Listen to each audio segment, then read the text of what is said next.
J'ai quoi? Ça. Qu'est-ce que c'est?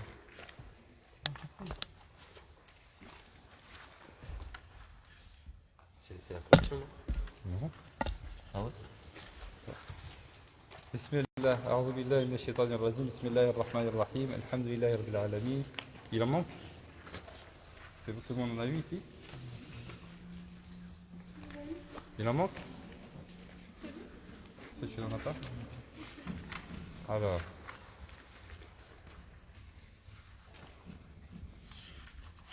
Il en reste là.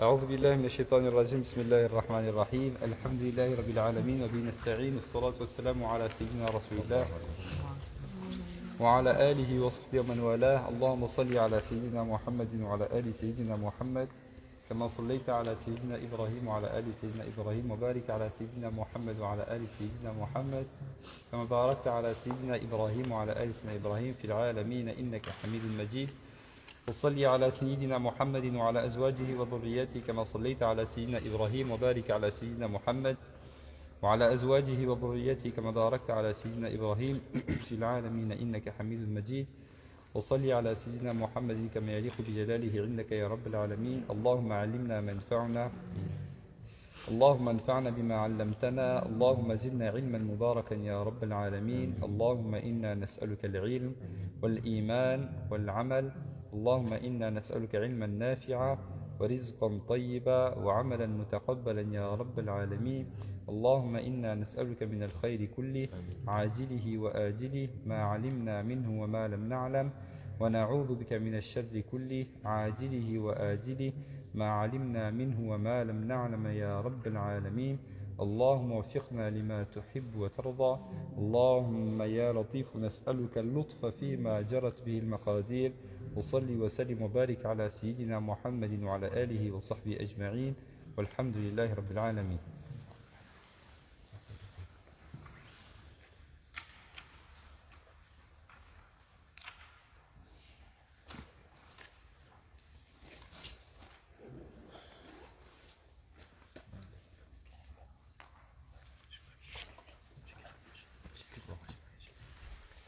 طيب, qui c'est qui a mémorisé le hadith al-Rahma? La semaine dernière, on a commencé en évoquant le hadith al-Rahma, n'est-ce pas? Le hadith de la miséricorde. Qui l'a mémorisé? Ah. Qui l'a mémorisé en arabe? C'est le premier hadith qui est descendu. L'arabe? L'arabe. Vous l'avez mémorisé? Qui l'a mémorisé dans la totalité? Toi? Non? Ah, juste le... Yallah, qui c'est qui l'a mémorisé le hadith? Il faut l'apprendre. Je suis pas sûr. Il faut être sûr. Alors je sais pas. Yallah. Qui a mémorisé le hadith en arabe? Hadith al-Rahma. En français. Mais il est plus long que ce que je Non, il n'est pas très long. Ar-Rahimouna. Et voilà. Ensuite. Naam. نعم هذا هو الراحمون يرحمهم الرحمن ارحموا من في الأرض يرحمكم من في السماء. C'est un hadith simple, il faut l'apprendre, c'est important. Inch'Allah, il faut le connaître. Apprenez-le si vous ne l'avez pas noté, vous le notez, vous le trouvez sur internet facilement. Ok. Ar-Rahimouna. Vous voulez qu'on l'écrive? Ça, il faut l'apprendre. Hadith al-Rahma, comment on l'appelle? Hadith al-Rahma, le hadith de la miséricorde.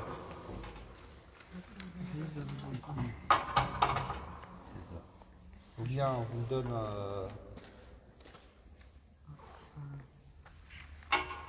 j'ai une feuille si vous voulez avec la fiche. C'est mieux? Écrit. Ce que tu as écrit derrière, c'est des vers qui On va le recoupent faire la après notice. ça, on va le faire tout de suite. Alors je vous le donne après. Bon, je vous l'écris.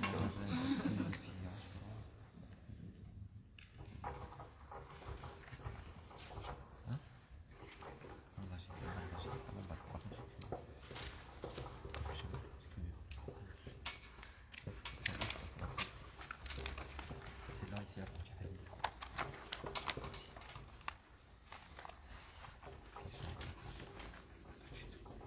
Pas du tout.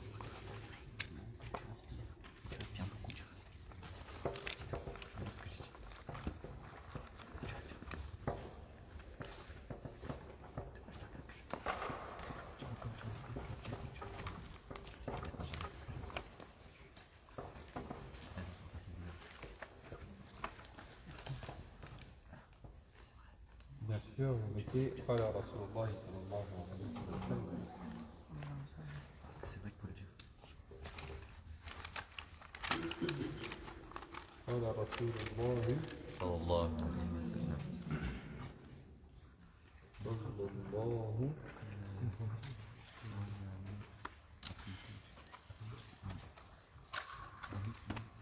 عليه.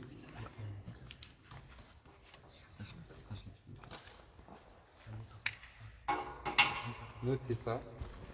J'essaye de vous apporter. Oui. Est-ce qu'il reste des feuilles pour les copier? Non. Donne-moi l'original.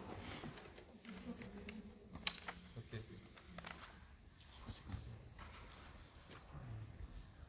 Ok.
الرحمن يرحمهم الرحمن يرحمهم. C'est pas ça? يرحمهم. الراحمون يرحمهم الرحمن. Ah ouais? يرحم من في الأرض يرحمكم من في السماء. الرحمن يرحمهم الرحمن يرحم من في الأرض يرحمكم من في السماء. من في السماء pas bien. يرحم من في السماء. Qui quoi? Genre, enfin c'est ça, qui quoi? C'est les gens. C'est un quiz. Je parle comme ça.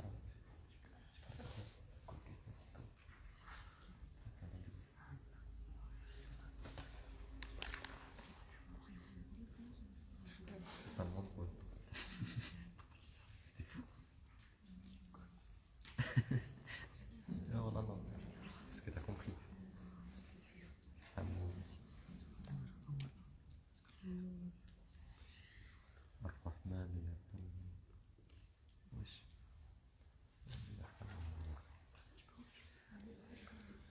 Sapristi. Ah. Big.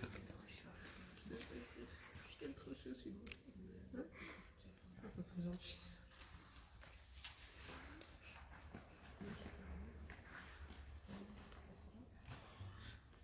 في الأرض ورش في الأرض واحد لكن كمان في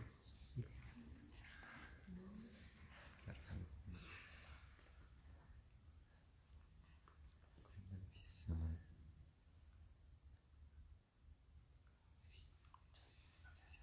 Fallait pas les laisser aller faire des photocopies.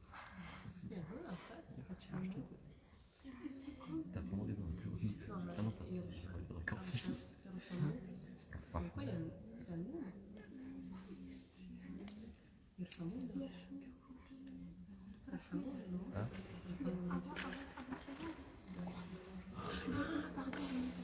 C'est détaché.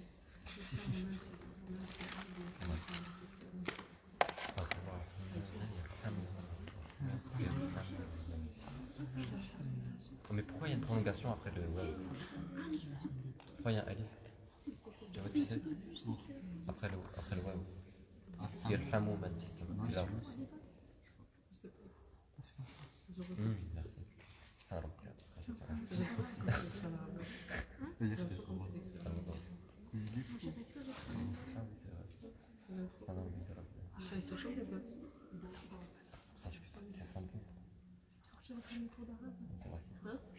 Ouais, c'est vrai. يرحمكم. De Tijou. الراحمون يرحمكم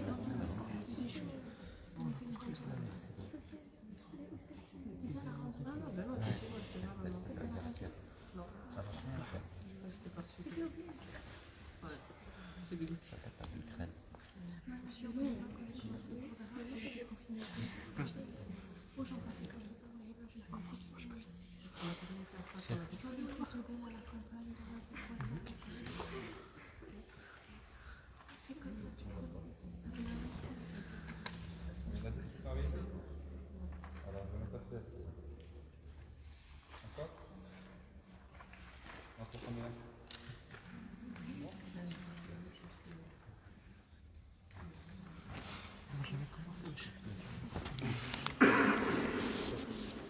Ah, vous l'avez.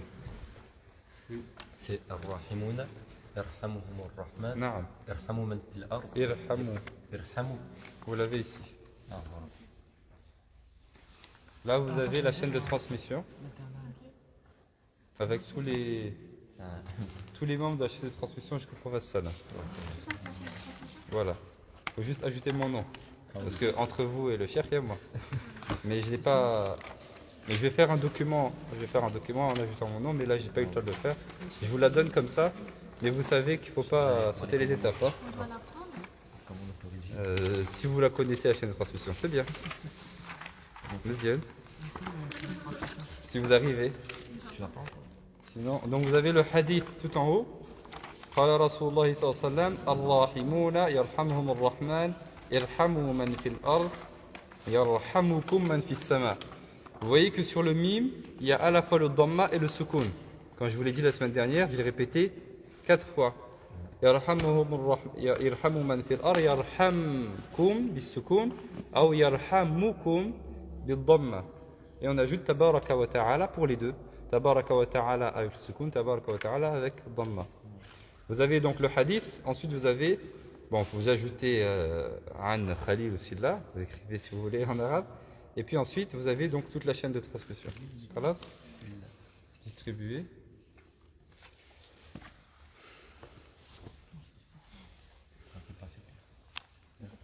Ouais, si tu veux, tu fais passer, c'est peut-être plus simple. Comme ça, t'as pas besoin de dépasser. Taïb. Donc ça, essayez de l'apprendre, Inch'Allah. C'est ce qu'on appelle le hadith al-Rahma, le hadith de la miséricorde. Si vous ne voyez pas, de toute façon, il est en train d'être vous être distribué. C'est le hadith de la miséricorde. Comment on l'a décrit la semaine dernière? Qu'est-ce qu'on a dit là-dessus? Comment on l'a caractérisé ce hadith? C'est المسلسل الأولي. voilà, oui, c'est écrit, hein. Il y a écrit le hadith, il y a écrit l'isnad. Donc l'isnad, c'est quoi l'isnad? C'est la chaîne de transmission. Voilà, isnad, as-sanad, c'est la chaîne de transmission. Al-ali, ça veut dire c'est la chaîne de transmission haute, parce que dans la chaîne de transmission, il y a des chaînes de transmission qui ont plus de valeur que d'autres. Ok? Plus la chaîne de transmission est courte, et plus elle a de la valeur. L'isnad al-ali, ça veut dire c'est une chaîne de transmission qui a beaucoup de valeur. Qui est, ça veut dire élevé en degrés, c'est-à-dire qu'il n'y a pas beaucoup de... C'est l'une des chaînes de transmission pour lesquelles il y a le moins de personnes. Bi hadith al-rahma, donc le hadith de al-rahma, de la miséricorde, al-musalsal bil-awwaliya. Al-musalsal, on a dit, le hadith musalsal, c'est un hadith qui a été rapporté à chaque fois avec une caractéristique spécifique. Okay. Et ici, la caractéristique de ce hadith, c'est al-awwaliya. Musalsal bil-awwaliya, ça veut dire c'est la primauté. C'est-à-dire que c'est toujours le premier hadith qui est transmis. Quand on commence un cours, on fait le premier cours, la première fois, on commence toujours, une première assise, on commence toujours par évoquer ce hadith-là et à transmettre ce hadith-là. Donc c'est important de l'apprendre, Inch'Allah. Donc c'est le hadith Musalsal bil-awwaliya. On l'avait écrit déjà la semaine dernière. Donc ça, apprenez-le, Inch'Allah, par cœur, le hadith. Il fait une phrase, donc c'est pas beaucoup. Essayez de l'apprendre, Inch'Allah. Taïb. Ceci étant dit, nous avons commencé la semaine dernière en faisant une introduction générale sur les références, d'abord. On a vu donc un certain nombre de choses, les références de Ahl Sunnah wal Jama'a, références de Al-Sunnah wal Jama'a, donc du sunnisme, qui ont été un petit peu ébranlées à travers les époques, et notamment donc, ces dernières années, à partir du début du XVIIIe siècle, comme on l'a vu. En tout cas, donc, on a mis un petit peu les pendules à l'heure, on a vu quelles étaient nos références. Donc nous nous inscrivons dans Al-Sunnah wal Jama'a, dans la jurisprudence, dans la croyance et dans la spiritualité. Et donc c'est selon ces références-là que nous allons apprendre notre religion. Je vous ai dit que nous allons faire 2 introductions. Nous avons fait la première la semaine dernière, et là nous poursuivons donc avec la seconde introduction. Donc, sur la base de ce que j'ai écrit derrière, et qu'on appelle Al-Mabadi al-Ashra. Al-Mabadi al-Ashra, ce sont les 10 points introductifs de chaque science. Vous voulez? Les 10 points introductifs.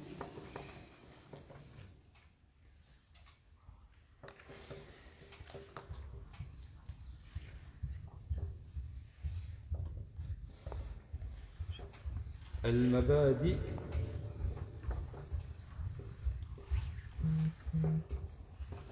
al-Ashra.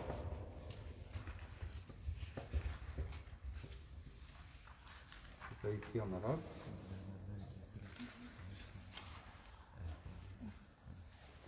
Al-Mabadi, je sais pas où est-ce que je l'ai fait. Je vais faire là.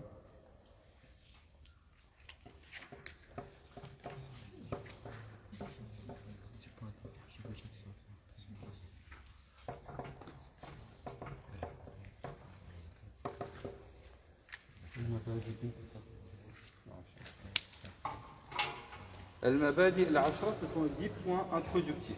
Donc, dans chaque science religieuse, à chaque fois que vous allez étudier une science religieuse, on va toujours commencer par étudier 10 choses, 10 points, pour introduire un petit peu la science et pour introduire la chose que nous allons étudier. Et ces 10 points introductifs sont résumés dans ces vers de poésie. إن مبادئ كل فن 10 الحد والموضوع ثم ثمرة وفضله ونسبة والوادع والاسم الاستمداد وحكم الشارع مسائل والبعض بالبعض اكتفى ومن در الجميع حاز الشرف. إن مبادئ كل فن 10 الحد والموضوع 2 ثم الثمرة 3 وفضله 4 ونسبة 5 والواضع 6 الاسم 7 استمداد 8 حكم الشارع 9 مسائل 10 والبعض بالبعض اكتفى ومن در الجميع حاز الشرف. Nous avons nos 10 points ici. Donc ça, notez-le. Si vous arrivez à l'apprendre, tant mieux, parce que vous allez beaucoup l'entendre. Si vous avez l'intention d'étudier un petit peu les sciences religieuses, vous allez beaucoup l'entendre. Et donc, notre introduction, c'est ça. On va s'arrêter aujourd'hui sur chacun des points qu'il y a donc là-dedans. Je vais bien évidemment vous le traduire.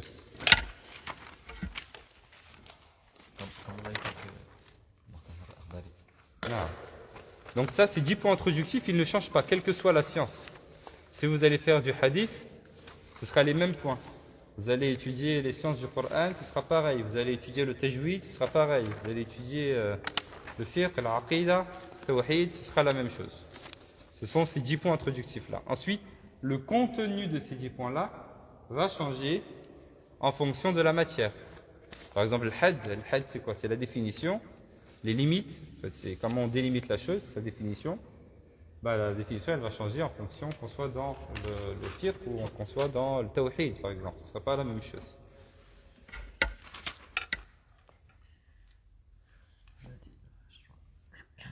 Je vous laisse écrire et puis on commence, Inch'Allah.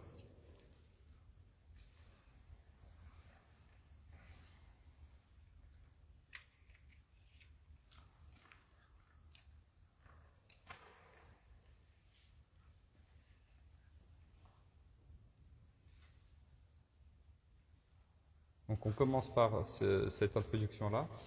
Une fois qu'on aura fini cette introduction-là, on commencera l'étude de l'ouvrage.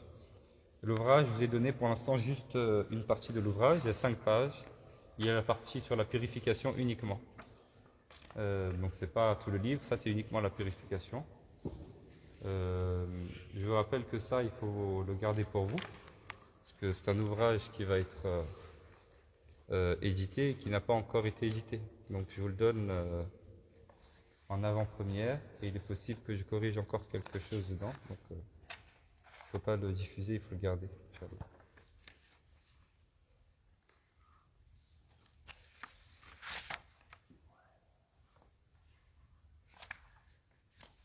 Il y a un problème, non? Ceux à qui j'ai donné la feuille, il vous manque normalement il vous manque une copie, je crois. Vous avez tout? Non, les derniers à qui j'ai donné.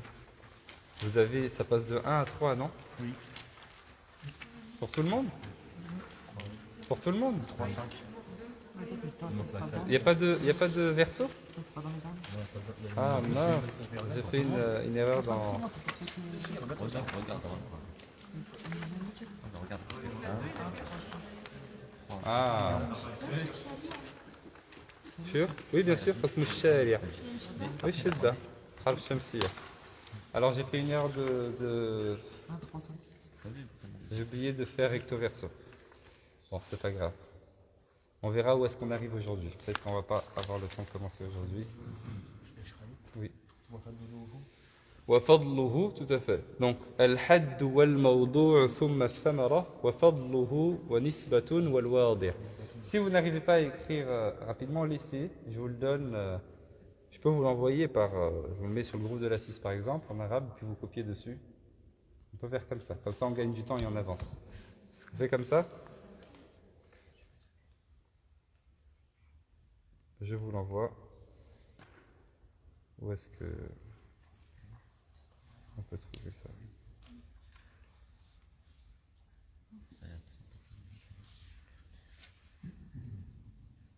Parce que sur le site.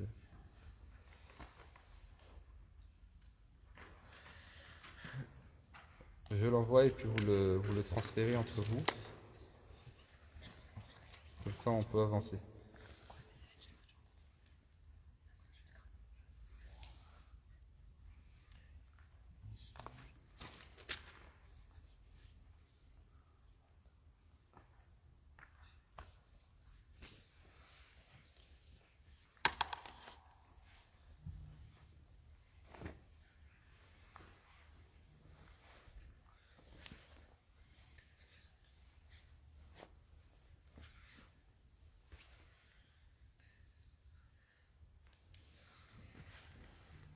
Je vous mets dans le groupe de l'assise aussi.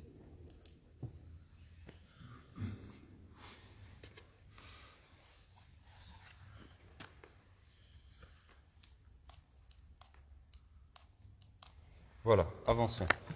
Donc nous prenons le premier point.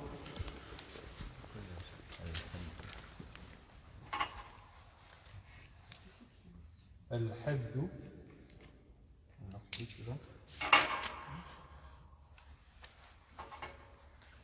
Tu peux écrire les nombres en arabe. En arabe. Ouais, comme ça on apprend. Inch'Allah, on mettra les en arabe. 2, 3. 2, 3. C'est bon. 4. 5. 6. 7. 8. حكم الشارع 9. Et مسائل.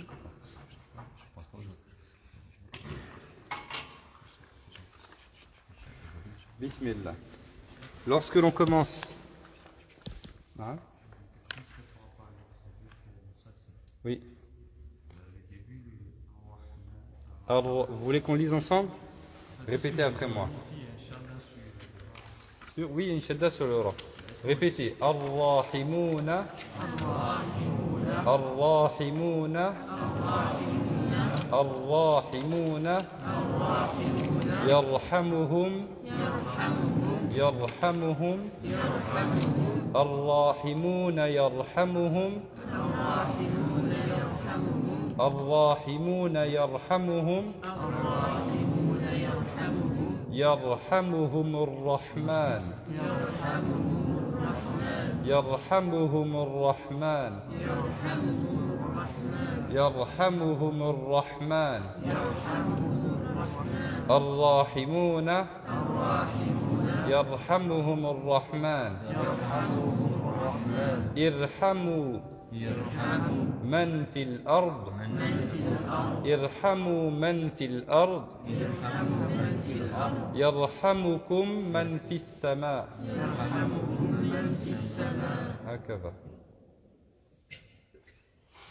Bismillah, wa salatu wassalam ala rasulillah. Donc lorsque l'on commence à étudier une chose, on commence donc une matière, on débute toujours par étudier ces 10 points introductifs. Le premier de ces points-là, c'est Al-Had. Al-Had, vous pouvez mettre grand 1 ou bien le 1, la définition. Al-Had, c'est très simplement la définition. La définition de ce qu'on s'apprête à étudier. La définition de ce que l'on s'apprête à étudier, Al-Had. Et la définition, donc dans nos sciences religieuses, on la donne toujours selon 2 éléments. Un, la linguistique ou bien la lexicologie. Et 2, un, l'ouratan, la linguistique, et 2, la terminologie. La terminologie, c'est la lexicologie. Donc, 1, la définition. La définition, al-had. La définition, nous allons la donner selon la linguistique, al-lura, l'ouratan. L'ouratan, c'est selon la linguistique. Et nous allons la donner fil istilah. Istilahan, c'est selon la terminologie, la lexicologie ou bien la terminologie. Istilahan avec un ta. Istilah, al-istilah. Ok? Istilah, donc, alif, sad, ta, lam alif, ha. Istilah. Ha avec. Istilahan, oui. L'uratan, istilahan. طيب. Alors, dans la linguistique, la définition du fiqh, puisque ce que l'on va étudier c'est le fiqh, la définition du fiqh en arabe, c'est la compréhension.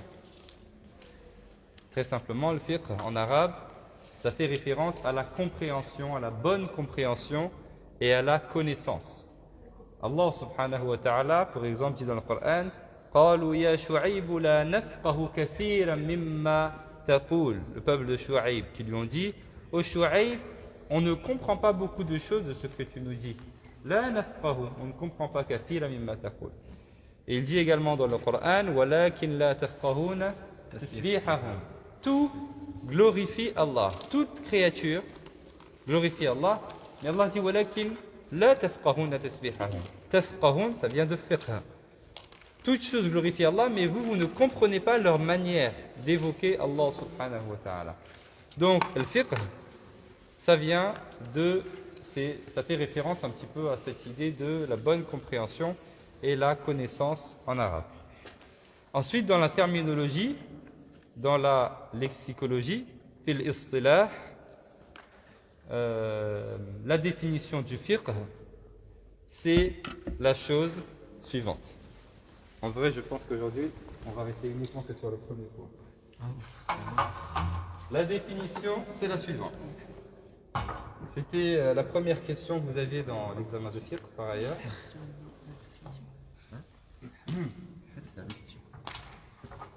Donc, cette définition-là qu'on va écrire, elle est à prendre par cœur. Ah, c'est celle avec les 7 points là. Oui. Possible à retenir. Le fiqh, quand on dit le fiqh, de quoi est-ce que l'on parle? De jurisprudence. C'est ça, la jurisprudence. Mais quand on parle de jurisprudence, de quoi est-ce que l'on parle? Des règles Qu'est-ce que ça veut juridiques dire appliquées en détail, preuve. Alors ça, cette formule, elle est à prendre par cœur. Où que vous alliez, fiqh, ça fait référence toujours à la même chose. Et c'est très important. Donc c'est... Règle instituée par un législateur. Non, Oui, mais c'est une formule qui est un peu plus large que ça. Vous levez la main? Je l'écris directement en français. Al-ilmu, donc la science. Vous notez. Bil ahkam, la science des règles. Al-shar'iyya, juridique, légiféré. tirer des preuves détaillées. Comme العملية pratique العلم بالأحكام الشرعية العملية المكتسبة la science des règles juridiques pratiques tirées ou bien extraites ou bien acquises ou bien tirées ou bien extraites à partir des preuves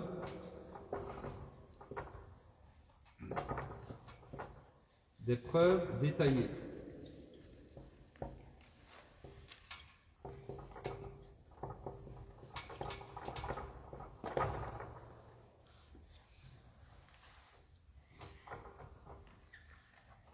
Pareil, en arabe, je l'écris sur le groupe pour pas qu'on prenne trop de temps. Donc là, pareil, vous voyez qu'on a plusieurs points à voir. La toute petite essentielle. Donc, 1, la science. 2, les règles. 3, juridique. 4, pratique. 5, acquis. 6, épreuves détaillées. 7. Nous avons 7 points à voir. Rien que dans cette définition. C'est pour ça que je vous dis probablement qu'aujourd'hui on va faire que cela. C'est la définition du fiqh. Quand on vous dit fiqh, vous savez à quoi on fait référence. On fait référence à la science des règles juridiques, pratiques, acquises à partir des preuves détaillées. Qu'est-ce que ça veut dire tout cela? Je vous l'écris dans les groupes en arabe.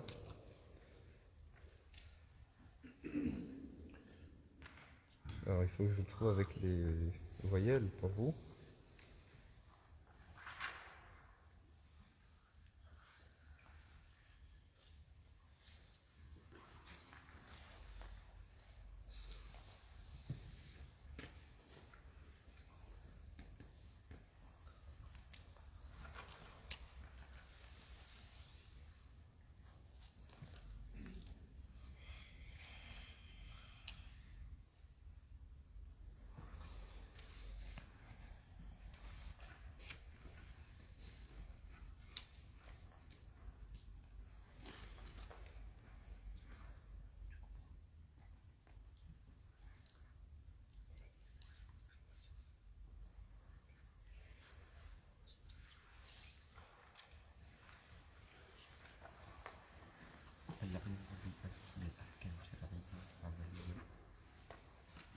المكتسبة العلم بالأحكام الشرعية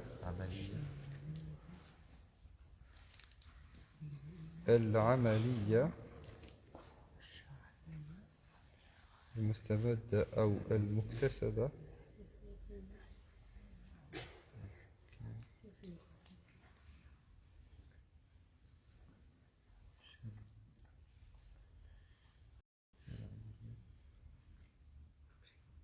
شرعية العملية وشرعية عملية. كيف؟ avec العلم بالأحكام الشرعية العملية الشرعية العملية المكتسبة من الأدلة التفصيلية أو من أدلتها التفصيلية. هكذا.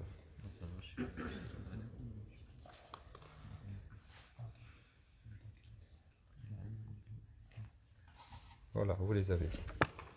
طيب. Donc, le fiqh, dans la linguistique, c'est la bonne compréhension, la connaissance.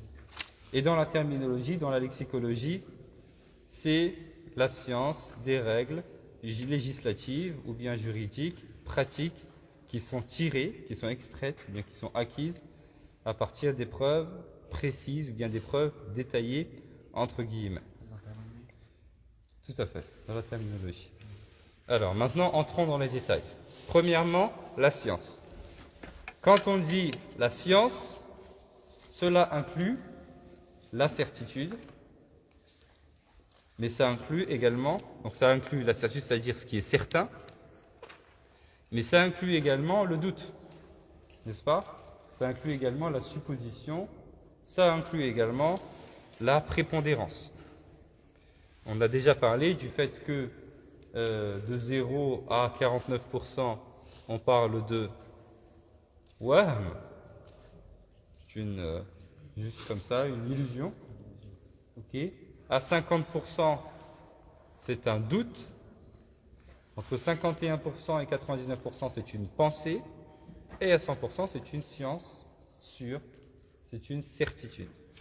C'est la science certaine. Et donc, la connaissance, ça fait référence à tout cela. Ce qui veut dire qu'il y a des choses pour lesquelles on peut être sûr, des choses pour lesquelles on va plutôt douter. Et il va y avoir des suppositions dans le fiqh, et il va y avoir également des prépondérances. Ça veut dire que j'ai le choix entre soit et ça, mais je vais plutôt faire devancer une autre chose parce que je considère que c'est plus la preuve est peut-être plus forte.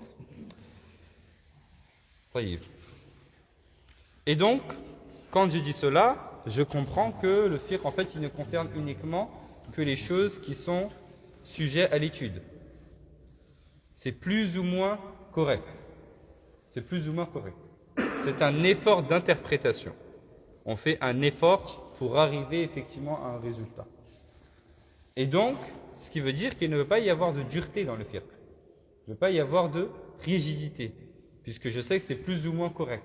Chaque mujtahid peut avoir sa méthodologie. On n'a pas tous la même et on peut ne pas tous arriver au même résultat et c'est pas grave. Okay, il ne peut pas y avoir de dureté. C'est soumis à la divergence. C'est soumis à un effort d'interprétation. Et si c'est soumis à un effort d'interprétation, chaque imam a son effort d'interprétation et ils peuvent arriver à des résultats différents, ce qui donne lieu à la divergence. C'est clair? Donc ça c'est pour al-ilm, la science. Al-ilmu bil-ahkam, la science des règles. Des règles ou bien des jugements. Okay, j'ai mis règles, on aurait pu mettre jugement, la science des règles ou bien des jugements. Al-hukm, al-ilm bil-ahkam. Ahkam, c'est le pluriel de hukm. Hukm, c'est une règle ou bien un jugement.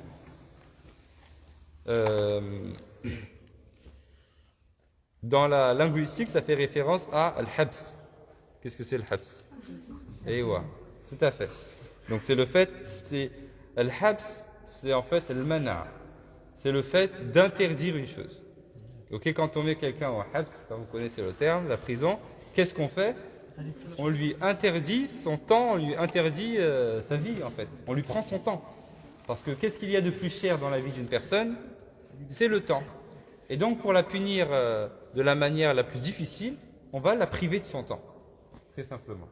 Ok, 10 ans, 20 ans, 30 ans. Vous imaginez? Une personne qui perd 30 ans de sa vie, qu'elle a fait une erreur dans la prison. C'est ce qu'il y a de plus cher, le temps, et donc on va punir la personne en lui prenant, en lui volant en fait, pas en lui volant, mais en lui confisquant son temps.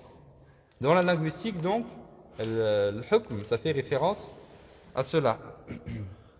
Alors que dans l'istilah, dans la terminologie, la définition, ifbatu amrin li amr, ou nafyuhu an. C'est le fait, très simplement, de donner un statut à une chose. Un jugement, c'est le fait, dans la terminologie, de donner un statut à une chose. Très simplement. Ceci est grand, ceci est petit, ceci est haram, ceci est autorisé, ceci est bien, ceci n'est pas bien. Je donne un jugement, je donne un statut à une chose particulière. C'est ce qu'on appelle une règle.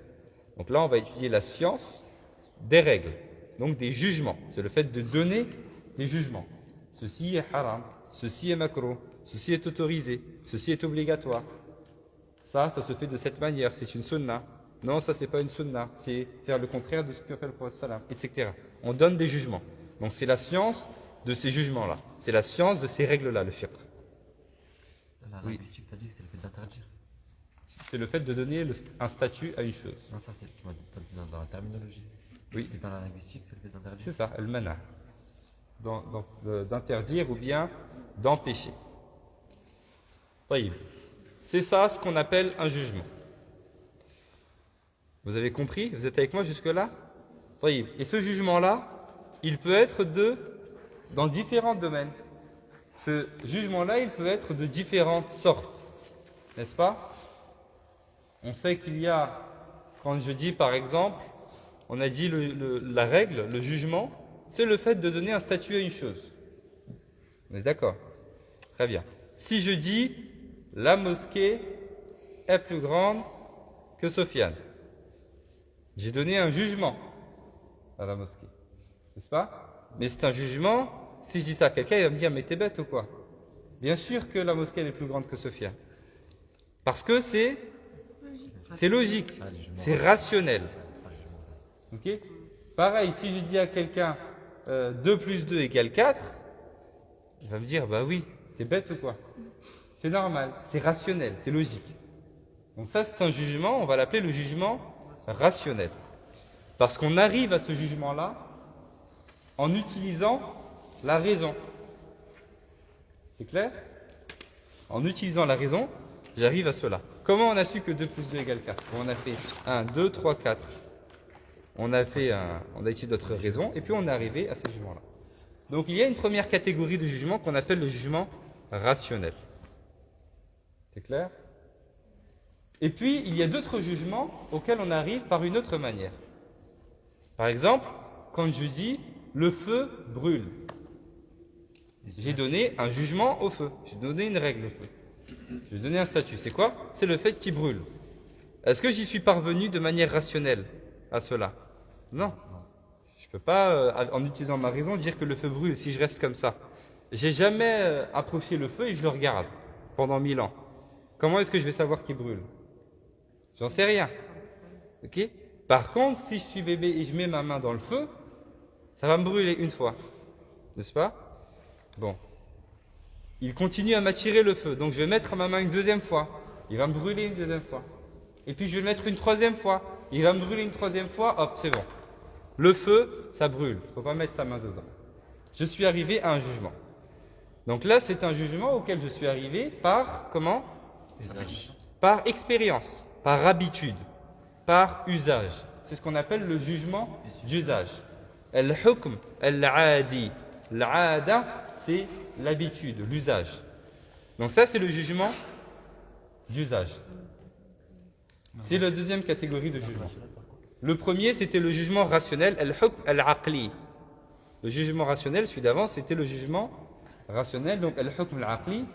Et là, nous avons al-hukm al-adi, c'est le jugement d'usage. C'est l'usage, c'est le fait, c'est comme quand je dis l'eau étanche la soif. Quand je dis l'eau étanche la soif, je peux rester comme ça si j'ai jamais touché à l'eau et j'ai jamais bu d'eau, je regarde, jamais je saurais que ça étanche la soif. Par contre, quand j'étais enfant, j'avais soif, on m'a donné de l'eau, j'allais mieux. Et puis on m'a fait ça une deuxième fois. Et puis une troisième fois, hop, j'ai compris que quand j'avais soif, il fallait que je boive de l'eau parce que ça étanche ma soif. C'est clair? Donc c'est avec l'habitude, avec l'usage que je suis arrivé à ce jugement-là. C'est ça, c'est al-hukm al-adi, le jugement d'usage. طيب. Pardon? L'adi, al-hukm al-adi. Le jugement d'usage. Avec un ya à la fin, Pardon? Avec un ya à la fin. Oui, je vais écrire. C'est pas plus simple. Qu'est-ce que j'ai dit? Donc on a Donc on l'a rappelé. règle, c'est le hukm. Donc ça c'est al-ilm. Je n'ai pas écrit la définition, je vous l'ai mis dans le groupe. Bil ahkam. Al-ahkam. Ahkam c'est le pluriel de hukm. Et le hukm il se divise donc en hukm, al-hukm al-adi. Al-hukm al-aqli d'abord.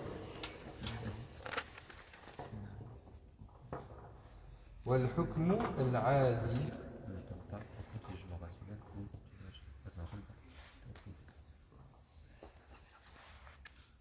Donc le jugement rationnel, c'est le jugement auquel j'accède, j'arrive à travers ma raison. Le jugement d'usage, al-hukm al-adi, c'est le jugement auquel j'arrive au travers de l'usage. Et puis on a un troisième, dernière catégorie, c'est le jugement auquel je parviens au travers des textes religieux, au travers des textes. Ok?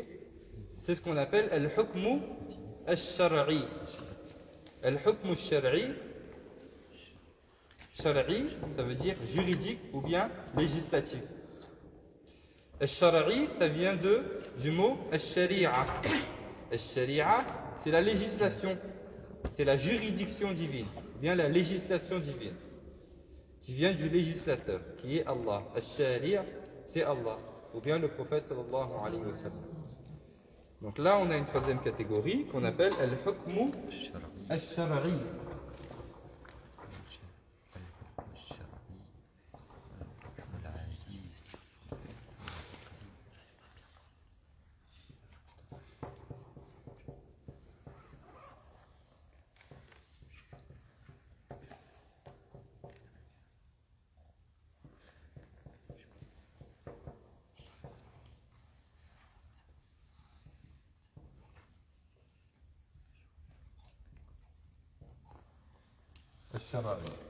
Donc là, on a le jugement rationnel, le jugement d'usage, ou bien usuel, et le jugement législatif ou bien juridique. En haut, j'ai écrit juridique.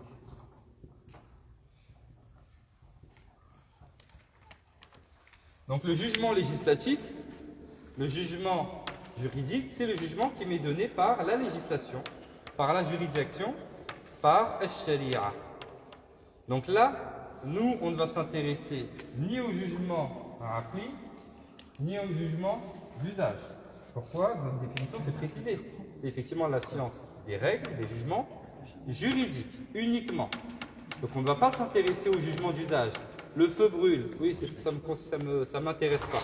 Je le sais, je vis, je sais que le feu brûle. Ok, l'eau étanche la soif, c'est bien.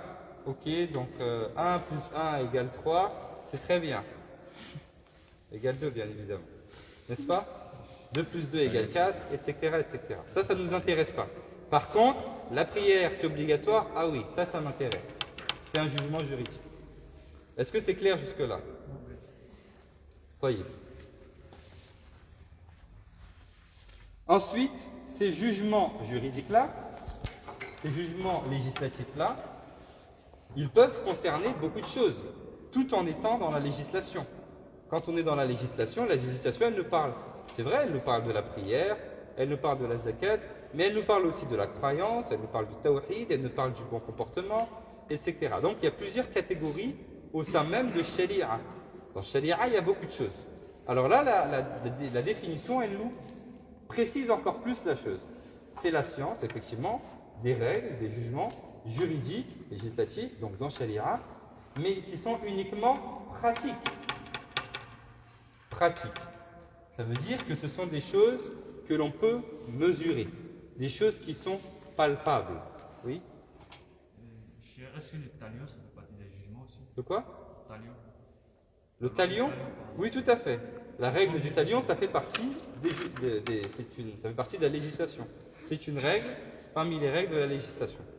Là, on va s'intéresser parmi les règles de la législation uniquement aux règles pratiques. Ça veut dire, si on dit qu'on s'intéresse uniquement aux règles pratiques, ça veut dire qu'on va mettre de côté toutes les règles, par exemple, de la croyance. Donc là, on ne va pas traiter des choses de la croyance. Tout ce qui est aqidah, tawhid, est-ce que la personne est musulmane, la personne n'est plus musulmane, ça ne nous intéresse pas dans le fiqh, on ne s'intéresse pas à cela. Donc on ne parle pas de toutes les règles de la législation divine, de la juridiction divine, mais on ne parle uniquement que des règles pratiques. On enlève donc la croyance. Dans le fiqh, on ne parle pas de aqidah. On parle uniquement des actes palpables, extérieurs, des actes qui sont pratiques. On parle de la prière, des ablutions, du jeûne, de la zakat, du commerce, des peines légales, du mariage, du divorce, du juron, etc., etc. Et de manière générale, on va avoir dans le fiqh, donc, bon ça on y viendra après. Donc là, ça ne concerne que des choses pratiques, donc les choses pratiques, c'est ce qui est fait par les membres. Ça c'est bien de le noter, c'est ce qui est pratiqué par les membres, ce qui est pratiqué, comme la prière. Ce sont des pratiques physiques. Attention, parmi ces pratiques, il y a aussi l'intention. L'intention, ça rentre dans le fiqh. Vous allez me dire, mais l'intention, c'est pas vraiment un acte. La prière, c'est pas un acte. L'intention, c'est pas un acte. D'accord? Visiblement, c'est pas un acte, mais en fait, c'est un acte du cœur. C'est un acte du cœur. Donc on considère qu'il fait partie du fiqh. Parce qu'on va le voir dans le fiqh. Quand on va faire la prière, on va voir, la prière, si tu n'as pas mis l'intention au début de la prière, ta prière elle n'est pas valide. Vous allez me dire, mais c'est pas, ça se voit pas. Oui, mais c'est pas une croyance, c'est un acte, même s'il est caché, même s'il est dans le cœur, c'est un acte. C'est clair? Oui. Et les jugements rationnels et d'usage, on peut les utiliser dans le tawhid. Pardon? Dans le tawhid. Les jugements rationnels et d'usage. Dans le tawhid, on va utiliser al-naql, c'est les textes, donc la législation, les textes de la législation, et l'aql, Du coup, ça la rentre raison. dedans, Hein? ça rentre dedans ces jugements-là. Oui, l'aql, on va l'utiliser dans l'aql, ouais. Et pas l'adi. Non. Pas le hukm al-adi. Oui. تفضل. qu'Allah t'aide et t'accompagne. طيب. Ensuite, après les règles, la science des règles juridiques, pratiques, nous avons acquise. Qu'est-ce que ça veut dire acquise? Acquise, extraite, tirée de. Ça veut dire que ce n'est pas une science innée. Une science innée, c'est le contraire d'une science acquise. Une science innée, c'est une chose que on est et on l'a d'office. On n'a pas d'effort à faire. Mais là, ce n'est pas le cas. Ce n'est pas une science innée. C'est une science qui nécessite que l'on fasse un effort pour l'acquérir. Donc un effort avec notre réflexion et avec la recherche. Les savants, ils parlent ici de an-nazar wal-istidlal.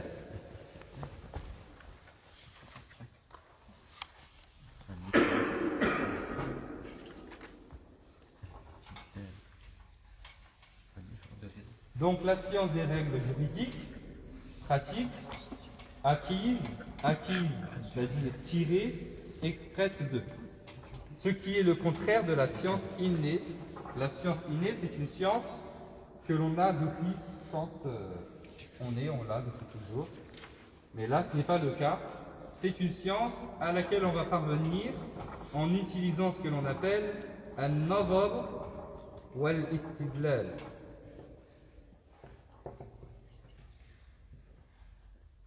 النظر والاستدلال. النظر, la réflexion. Istidlal, c'est le fait d'utiliser les preuves. La recherche. Okay? C'est la réflexion, c'est ce à quoi on va parvenir par la réflexion et la recherche.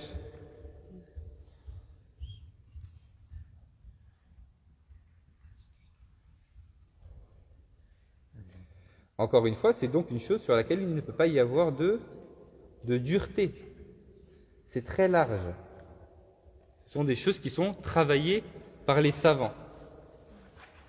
Donc, ce n'est pas une certitude à 100%, puisque c'est le travail d'être humain. Pour autant, on est obligé de le suivre. Allah nous dit dans le Coran, « Fas'alou ahla dhikri in kuntum » La ta'lamoun. Il nous dit, et demandez aux gens de science si vous ne savez pas. C'est un ordre. Tu ne sais pas, même si tu ne sais pas, tu es obligé de faire la prière. Donc tu dois suivre la manière dont on t'enseigne la prière. C'est clair? Donc on n'est pas sûr, c'est pas Allah. C'est un savant. Mais on doit le suivre quand même, parce qu'Allah il nous demande de le suivre. Oui? L'istidlal, c'est le fait de chercher les preuves. C'est ça. Et nadar, c'est La réflexion. Nadar, c'est la réflexion. Donc, et cette réflexion-là, elle est différente en fonction des savants, en fonction des méthodologies. On met donc de côté la science d'Allah, parce que la science d'Allah, Allah est omniscient, il connaît tout, il a toujours tout connu, il connaît tout et il connaîtra toujours tout. Hop, on fait sortir de ça la science d'Allah. Et on fait également sortir de ça la science des anges, qu'Allah subhanahu wa ta'ala leur apprend. Oui.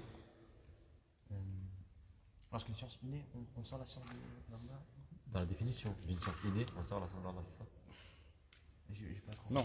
J'ai pas compris. Là, ça, on a dit, c'est le contraire de la science innée. Ah, ok. Ok? C'est le contraire de la science innée. Ouais, ça, c'est clair. Si c'est une science acquise, ce n'est pas une science innée, c'est l'inverse. N'est-ce pas? Et on fait sortir de cela la science d'Allah. Ça n'a rien à voir.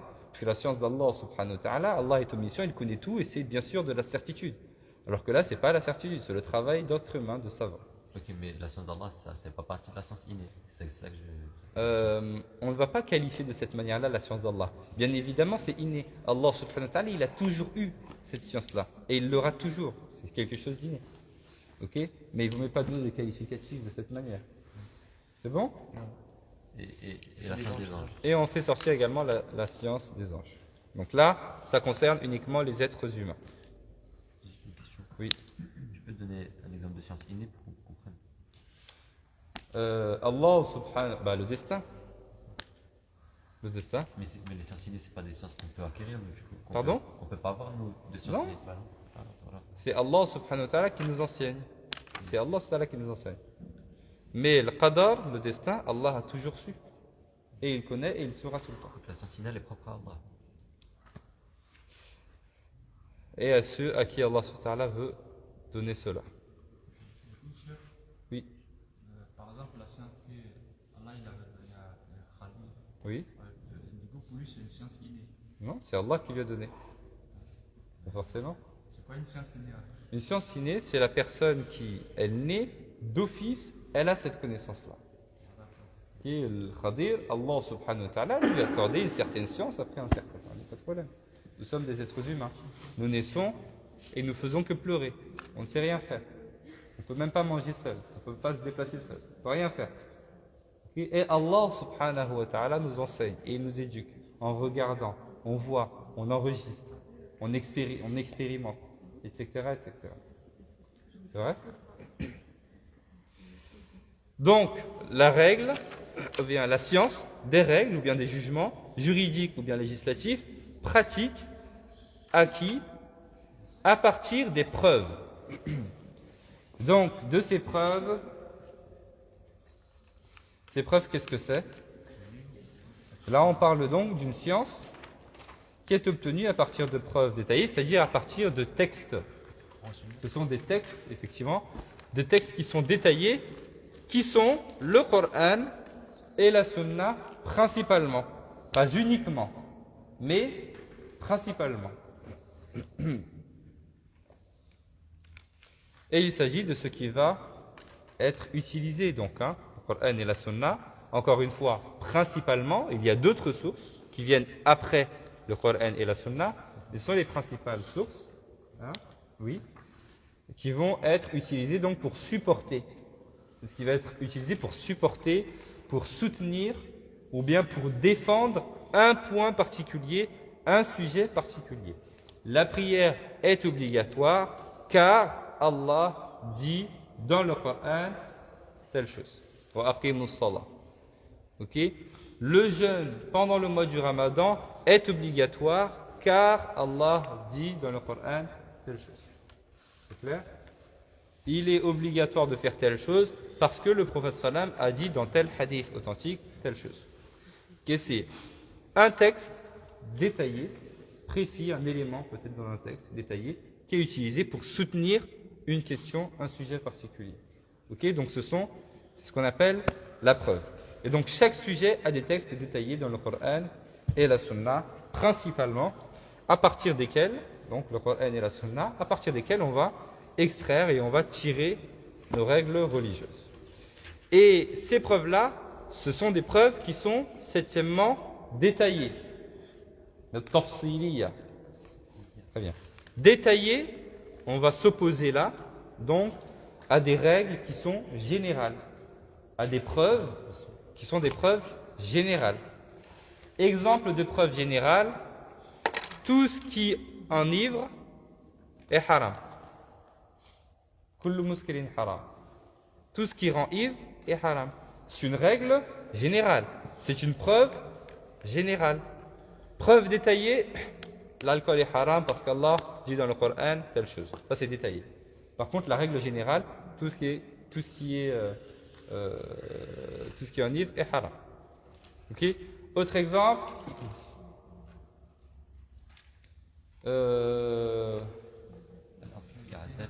Autre exemple, al-aslu fil aadat al-ibah. La base concernant les choses du quotidien, c'est la licéité. La licéité. Ça veut dire que licéité, licite. Ça veut dire que tout est licite, tout est autorisé. Sauf les éléments pour lesquels une interdiction a été rapportée. Ok. Ok.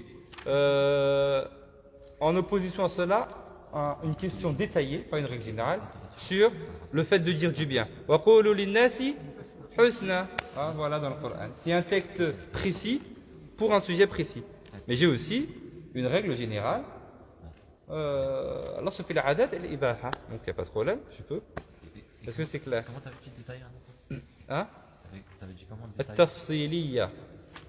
Ça vient de tafsil. Alors, ces règles générales, ces preuves générales, hein, quand on ne parle pas d'un texte ou un élément dans un texte pour une question, et qu'on parle d'une règle générale, on est dans une autre science. Ce n'est pas dans le fiqh. Le fiqh, c'est une question, une preuve.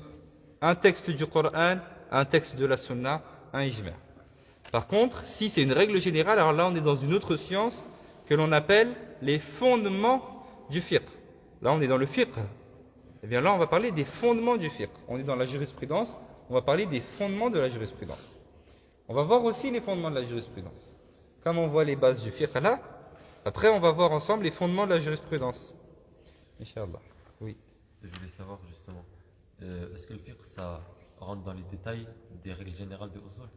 Oui, c'est ça. Et juste Les ça, règles ça générales peut sortir aussi les règles générales de usul, pour beaucoup de choses qui rentrent dans ces règles générales de usul, dans le fiqh on trouve des preuves détaillées pour ces C'est pas la éléments-là. définition de détail, c'est pas les détails des règles générales de l'usul.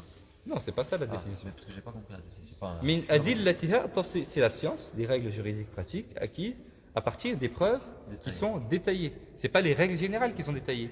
Ce sont les preuves qui sont détaillées dans le Coran et dans la Sunna et ce qui s'ensuit. Oui. Quand par exemple on dit il faut faire la ponction, donc c'est général, et Allah subhanahu wa ta'ala descend un verset où il dit quel membre faut laver, c'est ça ou... Très bien. C'est ça. Donc, par exemple, on a comme règle, ça c'est un hadith du prophète sallam, il dit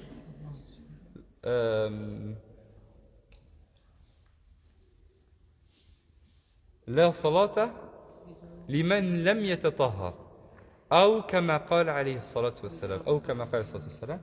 Donc pas de prière pour la personne qui ne s'est pas purifiée. طيب, ça c'est une règle. Ou bien une autre règle.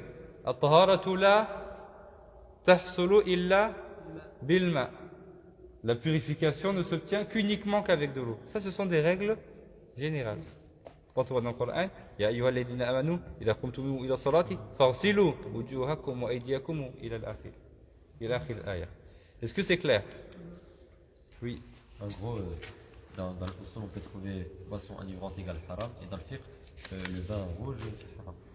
Parce que, à chaque et on va cas, te donner un texte. À chaque cas, Ah, car. sa preuve. Est-ce que c'est clair? Est-ce qu'il y a des choses qui ne sont pas claires? Donc, je finis juste. Donc là, nous sommes dans le fiqh, dans la jurisprudence, et donc pour chaque preuve, chaque preuve va venir supporter un sujet en particulier. La jurisprudence, c'est donc la connaissance des règles juridiques, pratiques, acquises effectivement, à partir des preuves qui sont détaillées. Est-ce que tous ces termes sont clairs? Oui. Donc là, on sera dans une preuve. Non, une question, une preuve, c'est ça? C'est ça. Le fiqh, c'est ça. Ensuite, la méthodologie, elle peut changer en fonction du niveau. Oui. J'ai pas compris, des preuves détaillées. Les preuves, qu'est-ce que c'est? Le Coran et la Sunna. Et dans le Coran et la Sunna, on va choisir des endroits qui vont être pour nous des preuves. Par exemple, j'ouvre le Coran, et wa aqimus salah, accomplissez la prière. Voilà, c'est une preuve. Allah, il nous ordonne de faire la prière. Inna salata kanat ala al-mu'minina kitaban mawquta. La prière a des temps bien déterminés. C'est une preuve. Je suis obligé de faire la prière à l'heure. Pourquoi? Regarde, dans le Coran, il y a ça. Le Coran, c'est la preuve. Et la preuve détaillée, quel est mon sujet? C'est faire la prière à l'heure. Est-ce que c'est plus clair? En gros, le détail, c'est plutôt comment faire la prière. Non, le détail, c'est la preuve. La preuve, elle est détaillée. Quand je dis, je peux dire l'alcool est haram. Et ma preuve pour ça, c'est de dire l'alcool rend ivre, donc l'alcool est haram, parce que j'ai une règle. Ma preuve, c'est quoi? C'est la règle. C'est une preuve qui est générale. Tout ce qui rend ivre est haram. C'est une preuve générale. Mais là, c'est pas ce que je fais. Je suis pas en train de dire tout ce qui rend ivre est haram. Donc, comme j'ai cette règle-là, c'est ma preuve pour dire l'alcool est haram. Non, non. Là, je dis l'alcool est haram parce que Allah dit dans le Coran telle chose. C'est clair? C'est un élément précis, détaillé dans le Coran. Est-ce que c'est clair? Si détaillé, ça vous pose problème, mettez précis. Des preuves précises. Ok. Ça, c'était donc pour notre premier point. Est-ce qu'il y a il y a des questions là-dessus? Oui. On va pas parler des jugements conditionnés, c'est comme ça. Oui, ça, on verra après. Ça, on rentre Après, Inch'Allah. Oui. Un élément qui tire, c'est ça. C'est ça. C'est une preuve pour un sujet. Toujours. Alors, une preuve peut être utilisée pour plusieurs choses à la fois. Ok, mais chaque sujet a une preuve particulière en tout cas. Donc ça, c'était pour le premier sujet. Al-Hajj, c'était la définition. Ensuite, le deuxième point, quel est-il? Donc cette définition-là, essayez de la prendre. Quand on vous dit le fiqh, la jurisprudence, vous savez à quoi ça fait référence. Ok. Deuxième point, c'est Al-Mawdu'. Al-Mawdu', c'est le sujet. Le sujet, dans le sens, à quoi est-ce que cela se rattache? Ça veut dire, le sujet, c'est pas le sujet, parce qu'il y a deux sujets. C'est pas le sujet à quoi on s'intéresse. Voilà. C'est pas ce à quoi on... Si, c'est ça. C'est justement ce à quoi on s'intéresse. Ce qui est concerné par cela. Ah, c'est pas l'objet. Non, c'est pas l'objet. Il faut faire la différence entre l'objet et le sujet. Là, notre sujet, qu'est-ce que l'on va étudier en fait? Al-Mawdu', c'est ce que l'on va étudier dans le fiqh. Notre sujet, c'est ce que l'on va étudier. Ce à quoi ça se rattache. Ce que nous allons étudier dans le fiqh, donc la réponse à cela, c'est ce que l'on appelle... Je vais retourner le tableau. Dans le fiqh, nous allons nous intéresser à ce qu'on appelle Af'al al-Mukallafin. Af'al al-Mukallaf. Ce sont les actes du Mukallaf. C'est qui le Mukallaf? Responsable légalement. C'est ça. C'est la personne qui est légalement responsable devant Allah subhanahu wa ta'ala. Nous allons nous intéresser à le sujet, c'est Af'al al-Mukallaf.